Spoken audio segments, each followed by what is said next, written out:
என்னோட kitchen small kitchen கிடையாது. But என் அம்மா வீட்ல இருக்கும்போது என்னோட கிச்சன் ரொம்ப சின்னதா இருக்கும். அதுல வந்துட்டு வெளிச்சமும் ரொம்ப கம்மியா இருக்கும். ஸோ அங்க இருக்கும்போது சில விஷயங்கள்லாம் எனக்கு தெரிஞ்சிருந்தா எனக்கு ரொம்ப யூஸ்ஃபுல்லா இருந்திருக்கும் அப்படின்னு நான் நினைச்ச ஒரு 11 விஷயத்த தான் இன்னைக்கு உங்க கூட ஷேர் பண்ணிக்க போறேன். உங்க வீட்ல ஸ்மால் கிச்சனா இருக்குன்னா கண்டிப்பா உங்க எல்லாருக்கும் இந்த வீடியோ ரொம்பவே யூஸ்ஃபுல்லா இருக்கும்னு நம்புறேன். ஏன்னா இப்பெல்லாம் வர குறிப்பா அபார்ட்மெண்ட்ஸ்ல கிச்சன் எல்லாமே ரொம்ப சின்னதா தான் வைக்கிறாங்க. ஸோ ஸ்பேஸ் கம்மியா இருக்கும் போதும் எப்படி நம்ம நல்லா வச்சுக்கலாம் அப்படின்னு தான் இன்னைக்கு வீடியோல பார்க்க போறோம். வீடியோ பிடிச்சிருந்தா லைக் பண்ணுங்க. மறந்துடாம சேனலுக்கு சப்ஸ்கிரைப் பண்ணுங்க. 1 லேக்குக்கு இன்னும் கொஞ்சம் தூரம் தான் இருக்கு. ஸோ இதுல ஃபர்ஸ்ட் டிப் என்னன்னு பாத்தீங்கன்னா, நீங்க கம்மியா யூஸ் பண்றது ஐட்டமை வேற ஏதாவது ஒரு இடத்துல வச்சுக்கிறது. பொங்கல் வைக்கிறோம்னு வச்சுக்கோங்களேன், அது வருஷத்துக்கு ஒரு வாட்டி தான் அந்த சில பர்டிகுலரா அதுக்குன்னு பித்தளை பானை யூஸ் பண்ணுவாங்க. இல்ல வந்து பிரியாணி வந்து நிறைய பேருக்கு செய்யற மாதிரி இருக்கு அப்படின்னா அதுக்குன்னு பெரிய குக்கரோ இல்ல பெரிய வந்து அண்டா மாதிரி ஏதாவது இருக்குன்னா அது வந்துட்டு நம்ம எப்பவும் யூஸ் பண்ற கிச்சனுக்குள்ள வைக்காம கிச்சனுக்கு வெளியிலே கொண்டு போய் வச்சுக்கோங்க அப்படிங்கிற. ஒருவேளை லாஃப்ட் இல்லைன்னா வேற ஸ்டோரேஜ் ரூம்லயோ இல்ல வந்து ரூம்ல இருக்க லாஃப்ட்லயோ அந்த மாதிரி வச்சுக்கிட்டீங்கன்னா உங்களுக்கு ஈஸியா இருக்கும். ஏன்னா டே டு டேல வந்துட்டு அந்த பாத்திரம் வந்து நடுவில் இருந்ததுன்னா நம்மளுக்கு வந்து ரொம்ப டிஸ்டர்பன்ஸா இருக்கும். அது வந்து இடைஞ்சலா தான் இருக்கும். அதோட அதையும் சேர்த்து மற்றது எல்லாத்தையும் கிளீன் பண்ணும்போது அதையும் எடுத்து வச்சுட்டு நம்ம கிளீன் பண்ற மாதிரி இருக்கும். ஸோ இதுதான் ஃபர்ஸ்ட் நம்ம மாத்தணும். அடுத்தது குறிப்பா சின்ன கிச்சன்ல ரக்ஸ் எதுவும் போடாதீங்க. நான் பாத்தீங்கன்னா ஒரு சின்ன மேட் மட்டும் பாத்திரம் கழுவுறதுக்கு இடத்துல போட்டு வச்சிருப்பேன். பட் இந்த ரக்ஸ் வந்துட்டு இப்பெல்லாம் ஃபேஷனா போடுறாங்க. நீளமா இருக்கும், 2 ரகா வரும்.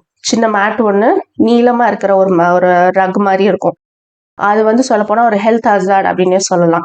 ஏன்னா இதுக்கு முன்னாடி நான் வச்சிருந்திருக்கேன் அதை. அதுவும் குறிப்பா ஸ்மால் கிச்சன்ல அது போடவே போடாதீங்க. நீங்க கிளீன் பண்றதுக்கும் கஷ்டமா இருக்கும். அதோட வந்துட்டு அதை ஒவ்வொரு வாட்டியும் வந்துட்டு அது நம்மள கண்டிப்பா தடுக்கி விடும். ஸ்டார்டிங்ல உங்களுக்கு தெரியாது, ஆன்டி ஸ்லிப் மாதிரி இருக்கும், நல்லா தரையோட ஒட்டி இருக்கும். பட் கொஞ்ச நாள் ஆக ஆக அது மடங்க ஆரம்பிக்கும். மடங்கும் போது கண்டிப்பா ட்ரிப் ஆகிறதுக்கு சான்சஸ் நிறைய இருக்கு. அதுவும் ஸ்மால் கிச்சன்ல குறிப்பா. ஸோ இந்த ரக்ஸை வந்துட்டு கண்டிப்பா வைக்காதீங்க. ஏன்னா அது டஸ்டையும் நிறைய அக்குமுலேட் பண்ணி வச்சுக்கும். அடுத்தது பேண்ட்ரி சைஸ் வந்துட்டு சின்னதா வச்சுக்கோங்க. ஸ்மால் கிச்சன் ஆயிடுச்சுன்னா நம்மளுக்கு இருக்க கிச்சனை வச்சுதான் நம்ம வந்து சமாளிச்சாகணும். ஸோ ஸ்மால் கிச்சன் இருக்கும் போது இன்வென்ட்ரி நம்ம கம்மியா வச்சுக்கணும். இன்வென்ட்ரிங்கும் போது கிராசரி ஐட்டம்ஸ் தான் வந்துட்டு நம்மளுக்கு பெரிய இன்வென்ட்ரி. ஸோ இதை வந்து நம்ம கம்மியா வச்சுக்கணும். அதுக்கு வாரத்துக்கு ஒரு வாட்டி நம்ம மளிகை சாமான் வாங்கினா நம்மளால தாராளமா கம்மியா வச்சுக்க முடியும். நான் என்னோடது பாத்தீங்கன்னா பெரிய கிச்சன் தான். இருந்தாலும் நான் கம்மியா தான் வாரத்துக்கு ஒரு வாட்டி தான் வந்துட்டு நான் வாங்குவேன். மீல் பிளானிங் எழுதிட்டு அதுக்கேற்ற மாதிரி மளிகை சாமான் வாங்குவேன். இதனால மெயின்டைன் பண்றது ரொம்ப ஈஸி. ஃபுட்டு கெட்டு போகாது. நம்ம வந்து ஈஸியா வந்துட்டு மேனேஜ் பண்ணலாம். நம்மளுக்கு ஸ்பேஸும் வந்துட்டு ரொம்ப கம்மியா தான் தேவைப்படும். ஏன்னா நிறைய வந்து மளிகை சாமான் தான் நம்ம கிச்சன்ல வச்சிருப்போம். அடுத்தது கட்லரிஸ், ஸ்பூனு, கரண்டி, கத்திரிக்கோல், கத்தி இதெல்லாமே ரொம்ப சின்ன சின்ன ஐட்டம். ஆனா நிறைய ஸ்பேஸ் வந்து ஆக்குபை பண்ற ஐட்டம்.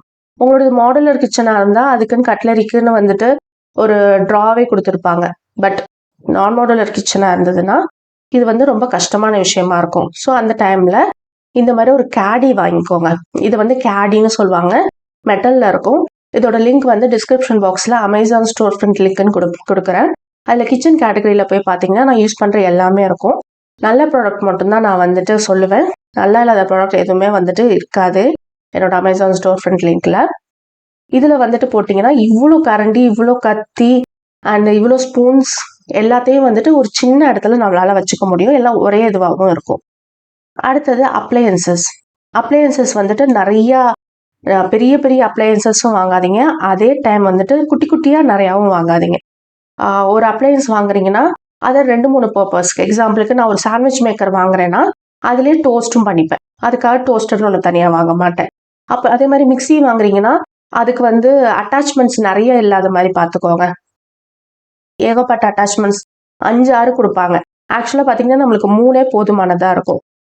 அதுக்கப்புறம் வந்துட்டு நம்ம கேக் பண்றதுக்கு ஹேண்ட் பிளெண்டரே வந்து போதுமானதா இருக்கும். ஆனா சில பேர் பாத்தீங்கன்னா பெரிய ஸ்டாண்ட் மிக்சர் மாதிரி ஒன்று இருக்கும், அதை வச்சிருப்பாங்க கேக் பேட்டர் பண்றதுக்கு. அது நம்மளுக்கு தேவையில்லை, ஏன்னா அது வந்து நிறைய ஸ்பேஸ் ஆக்குபை பண்ணும். ஸோ ஸ்மால் கிச்சன்ல முடிஞ்ச அளவுக்கு இந்த மாதிரி நம்ம இடத்த வந்து கம்மி பண்ணிக்கலாம். அடுத்தது கவுண்டர் டாப்ல முடிஞ்ச அளவுக்கு கம்மியான திங்ஸ் வச்சுக்கணும். இதை நான் ஒவ்வொரு வாட்டியும் நான் சொல்லும் போதும் நிறைய பேர் எங்கிட்ட சண்டைக்கு வருவாங்க, உங்க கிச்சன் பெருசா இருக்கு, உங்களால வச்சுக்க முடியும் அப்படின்னு நினைப்பாங்க. நான் அதனால சொல்றேன், as much as possible உங்களால முடிஞ்ச அளவுக்கு கம்மியான பொருட்களை வச்சுக்கிட்டீங்கன்னா உங்களுக்கு ரொம்ப ஈஸியா இருக்கும் மெயின்டைன் பண்றதுக்கு, க்ளீன் பண்றதுக்கு. உங்களுக்கு பார்க்கறதுக்கு விஷுவலாவே ரொம்ப அப்பீலிங்கா இருக்கும். கிச்சனுக்குள்ள போனோடனே உங்களுக்கு சமைக்கணுங்கிற ஆர்வம் வரும். ஸோ வந்துட்டு ட்ரை பண்ணி பாருங்க. எதையுமே நம்ம ட்ரை பண்ணி பார்க்கும்போது தான் அதோட பெனிஃபிட்ஸ் தெரியும். என்னோடது பெரிய கிச்சனா இருந்தா கூட நானுமே கவுண்டர் டாப்ல வந்து ஒரு ஒரு கார்னர்ல வந்து அவன் வச்சிருக்கேன், இன்னொரு கார்னர்ல வந்துட்டு கட்லரிஸ் வச்சிருக்கேன். ஸோ உங்களால முடிஞ்ச அளவுக்கு குறைச்சி வச்சுக்குங்க அப்படின்னு தான் சொல்றேன். உங்களோட சௌரியத்துக்காக தான் சொல்றேன். ஸோ ட்ரை பண்ணி பாருங்க. அடுத்தது, சமைச்ச ஃபுட்டை வைக்கிறதுக்குன்னு கண்டிப்பா ஒரு பிளேஸ் வச்சிருங்க. இது வந்து ரொம்ப முக்கியமான விஷயம். நம்ம கிச்சன் வந்து செட் பண்ணும்போது இதை யாருமே யோசிக்க மாட்டோம். நானுமே இதை யோசிச்சதில்லை நான் ஃபர்ஸ்ட் டைம் கிச்சன் செட் பண்ணும்போது. பட் சமைச்ச ஃபுட்டை வைக்கிறதுக்குன்னு நம்மளுக்கு கண்டிப்பா ஒரு இடம் தேவை. அது வந்து டைனிங் டேபிளா இருக்கலாம், இல்லை கிச்சன்லேயே ஒரு கார்னர்ல என்ன மாதிரி ஒரு டேபிள் போட்டுட்டு அதில் வைக்கிறதா இருக்கலாம். ஆனால் கண்டிப்பா ஒரு இடம் இருக்கணும். எனக்கு பார்த்தீங்கன்னா ஒரு ஒயிட் கலர் டேபிள் ஒன்று இருக்கும். அது எங்களோட ஒரு பழைய டேபிள் இங்கே ரீபர்பஸ் பண்ணுறோம். அந்த டேபிளில் தான் சமைச்ச ஃபுட் எல்லாத்தையுமே வச்சிருவேன்.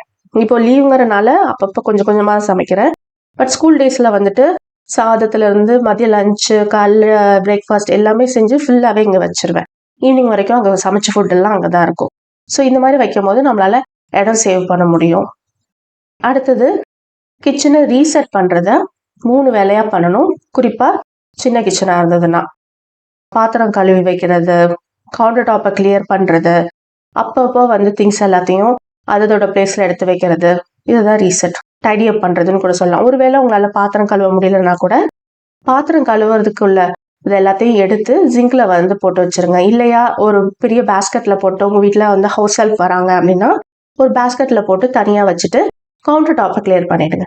கவுண்டர் டாப்பை நீங்கள் கிளியர் பண்ணிட்டாலே கிச்சன் வந்துட்டு நீட்டாக இருக்க மாதிரி தோணும். ஸோ அதனால தான் நான் சாப்பிட போகிறதுக்கு முன்னாடியே வந்துட்டு கவுண்டர் டாப்பை கிளியர் பண்ணிடுவேன். சிங்கில் பாத்திரம் கறந்தாலும் பரவாயில்ல, பட் கவுண்டர் டாப்பை கிளியர் பண்ணி வச்சுட்டு தான் நான் சாப்பிட போவேன். இது வந்துட்டு பெரிய கிச்சனாக இருந்தாலும் இது ட்ரை பண்ணுங்க, ரொம்ப ஹெல்ப்ஃபுல்லாக இருக்கும். அடுத்தது முக்கியமான விஷயம், கிச்சன்ல வெளிச்சம் ரொம்ப முக்கியம். ஒரு கிச்சனுங்கிறது வந்து ஒரு ஹார்ட் ஆஃப் த ஹோம்னு நிறைய பேர் சொல்லுவாங்க. ஆனால் கிச்சனுக்கு வந்து வெளிச்சத்தை வந்து நிறைய இன்ஜினியர்ஸ், ஆர்கிடெக்ட்ஸ் யோசிக்கிறது இல்லை. ஸோ நீங்கள் புதுசாக வீடு கட்ட போறீங்கன்னா நல்லா வெளிச்சம் வர மாதிரி ஈஸ்ட் பக்கம் ஃபேஸ் பண்ண மாதிரி பார்த்து கட்டுங்க. ஏன்னா ஈஸ்ட் சைடு வந்து நான் வாஸ்து அதெல்லாம் பார்க்குற ஆள் கிடையாது, பட் ஈஸ்ட்ல வந்து சூரியன் உதிக்கிறதுனால அந்த இடத்துல நல்லா வெளிச்சம் வரும். ஸோ அதனால தான் சொன்னேன். நல்ல பெரிய பெரிய ஜன்னல் வைங்க. இல்லை ஆல்ரெடி உங்ககிட்ட கிச்சன் கட்டியிருக்கு, அப்பார்ட்மெண்ட்ல இருக்கீங்க, அதெல்லாம் பண்ண முடியாது அப்படின்னா சீலிங்ல லைட் ஃபிக்ஸ் பண்ண முடியுமான்னு பாருங்க.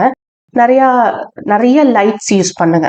உங்களால ஒரு ஆர்டிஃபிஷியல் லைட்டாவது நம்மளால கொடுக்க முடியும். நம்மளால இந்த மாதிரி ஜன்னல் வைக்க முடியலன்னா கூட, ஸோ அதுக்கு ட்ரை பண்ணுங்க, அதில் செலவு பண்ணுங்க. அடுத்தது, நீங்கள் யூஸ் பண்ணாத எல்லா ஐட்டமையும் டீக்ளாட்டர் பண்ணுங்க. டீக்ளாட்டர் பண்ணி பேசலைன்னா நம்ம சேனல் இல்லவே இல்லைன்னு சொல்லலாம். ஸோ நீங்கள் யூஸ் பண்ணாத எல்லா ஐட்டமையும் அப்பப்போ செக் பண்ணிட்டே இருங்க. நிறைய பேர் எங்கே ஆரம்பிக்கிறதுனே தெரியல, எனக்கு ரொம்ப ஃப்ரஸ்ட்ரேஷனாக இருக்கு, அந்த மாதிரிலாம் கமெண்ட் பண்ணுறாங்க. பட் நீங்கள் ஆரம்பிக்கணும். ஏதாவது ஒரு ஸ்பூனாக இருக்கலாம், இல்லை உங்கள் கிச்சனில் இருக்க வேண்டாத ஒரு ரப்பர் பேண்டாக இருக்கலாம், ஒரு பாலிதீன் கவராக இருக்கலாம். You just have to start. நீங்கள் ஒரு ஸ்டார்ட் பண்ணிட்டீங்கனாலே ஒரு நாளைக்கு ஒரு பொருள் டீக்ளட்டர் பண்ணுங்க. ஒரு பொருள் 4 பொருள் ஆகும், 4 10 ஆகும், 10 100 ஆகும். ஸோ வந்து நானுமே வந்து அடிக்கடி நான் எடுத்து பார்ப்பேன், ஏதாவது தேவையில்லாமல் இருக்கா, நம்ம ரொம்ப நாளாக யூஸ் பண்ணாமல் ஏதாவது இருக்கோமா, அந்த மாதிரி அடிக்கடி நான் செக் பண்ணுவேன். அந்த மாதிரி செக் பண்ணும்போது நான் ரொம்ப நாளாக யூஸ் பண்ணலன்னா அதை டீக்ளட்டர் பண்ணுவேன். அப்படிதான் நம்ம எல்லாருமே பண்ணணும். அடுத்தது, வெசல்ஸ்லாம் வைக்கிறதுக்கு ட்ரேஸ் யூஸ் பண்ணுங்க. ஒரு ட்ரேல வந்து நம்ம ட்ரா மாதிரி யூஸ் பண்ணிக்க முடியும். நீங்கள் வந்து மாடுலர் கிச்சன்லலாம் வந்துட்டு டேண்டம் ட்ராஸும் கொடுத்துருப்பாங்க. அந்த டேண்டம் ட்ராஸ் தான் வந்துட்டு ரொம்ப ஹைலைட்டுன்னு கூட சொல்லலாம் மாடுலர் கிச்சனில். ஏன்னா அது வந்து ரொம்ப கம்ஃபர்டபுளாக இருக்குது. நீங்கள் வந்து நான் மாடுலர் கிச்சனாக இருந்தாலும் இந்த ட்ரேஸை வந்துட்டு நீங்கள் ஒரு ட்ரா மாதிரி ஆக்ட் பண்ண வைக்க முடியும். ட்ரே வந்து நம்ம இழுக்கும் போது அது ட்ரா மாதிரி இருக்கும். நீங்கள் உங்களுக்கு ஏதாவது வேணும், தேடி எடுக்கணும்னா கூட அந்த ட்ரேவை அப்படியே எடுத்து கவுண்டர் டாப்பில் வச்சு உங்களால் தேடி எடுத்துக்க முடியும். இது வந்து நல்ல எஃபெக்டிவ் சொல்யூஷனாக இருக்கும். ஸோ கண்டிப்பாக ட்ரை பண்ணி பாருங்கள். வீடியோ பிடிச்சிருந்தா லைக் பண்ணுங்கள், ஷேர் பண்ணுங்கள், கமெண்ட் பண்ணுங்கள். மறந்துடாமல் சேனலுக்கு சப்ஸ்கிரைப் பண்ணுங்கள். தேங்க்யூ ஃபார் வாட்சிங்.